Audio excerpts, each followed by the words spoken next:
Candace Clouseau strikes again. This is part 3, and I hope that this becomes the total collapse of this nonsense from Candace Owens. Irrecoverable.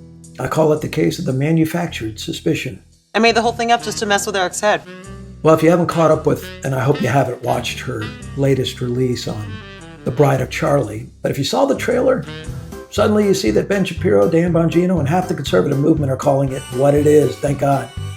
A reckless, evil, lying grift. It's obviously a takeoff on kind of a horror film. Already there's theatrical framing, already narrative positioning, already emotional manipulation baked into the title. I mean, it's all in there.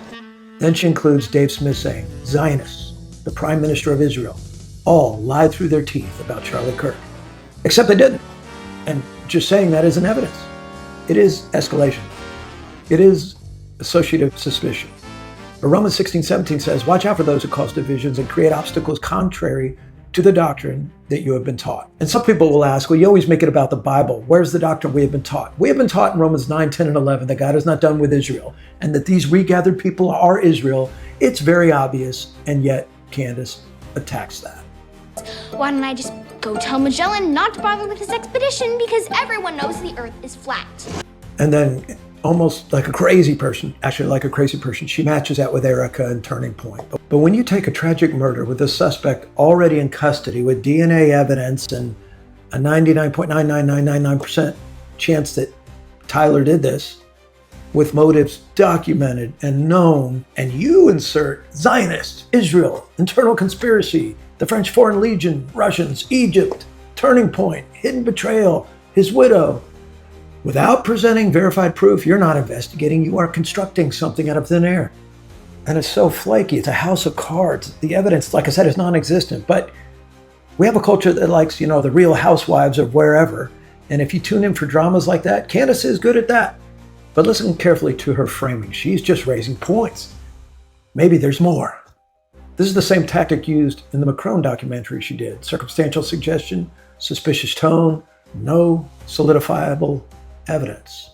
Even the host in the transcript says, is there any hard evidence Erica Kirk was part of a conspiracy to kill Charlie Kirk? No. That kind of matters. Well, there's no actual evidence here, but it is kind of fun. No, it's kind of sick.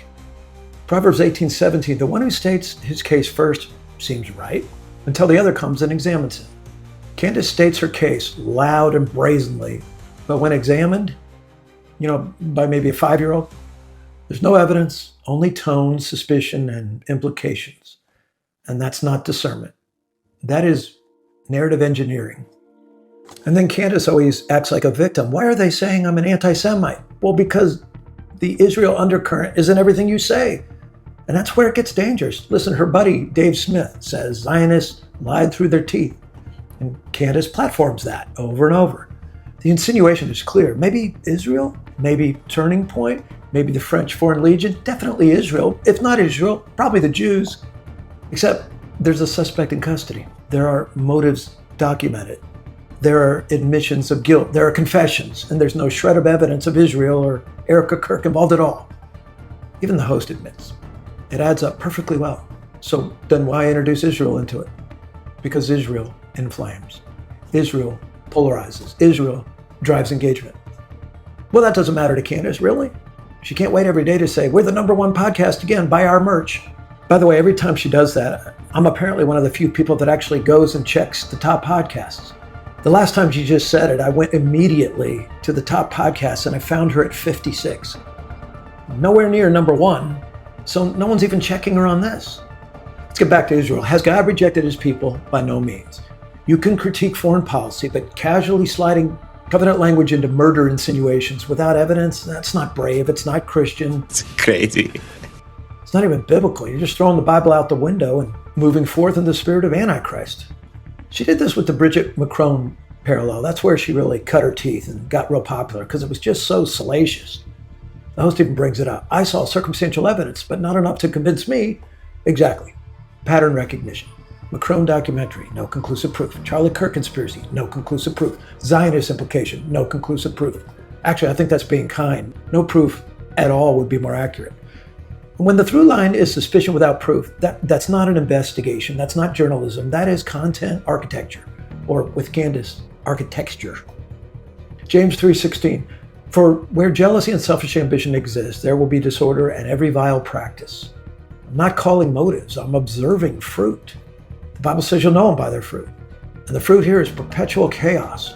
It's good to have Dan Bongino back again in his lane. Today, I've seen few people call Candace out this strongly. Some people think he was over the top. Do I think so? No. I think it's pretty accurate. It just kind of caught people off guard. He called her a spawn of Satan, demonic. The part where he wanted her to burn in hell is rough for me as a pastor. But he's just pointing out she is unhinged and doing pure evil. And I think we have to call that out. It's what it is. He even says, again, as an FBI director, there's not a shred of evidence. Not one shred. It's all in your heads. Listen, even when your ideological allies are saying this is baseless, you might want to pause. There's a lot of these videos now kind of examining the Bride of Charlie thing, and the host of one of the ones I was watching, a pretty popular one, even said, in fact, several hosts have been responding to this show, if you want to call it that, with, listen, Candace, if you disagree, either refute it or ignore it. Exactly. Refute it with facts. Or quit bringing this nonsense up. Refute it with court documents, with verified links, with hard evidence, any evidence. Not with, isn't that weird? That just gives me the wrong vibe. It just doesn't feel right. Really? You're going to destroy a grieving widow for bad vibes? Because you feel strange? And you're going to call that proof? Proverbs 12:19, truthful lips endure forever, but a lying tongue is but for a moment. I'm clinging to that verse and hoping her moment is up. Truth stands on evidence, friends. Suspicion stands on, apparently, vibes. Here's the bottom line. We have a chance to see our country move back to Christ. We saw what I thought was a clear great awakening happening. And listen, you can question and investigate and critique, but when you stand in the way of people coming back to Jesus, wow, why would you ever want to stand before Jesus one day and defend that?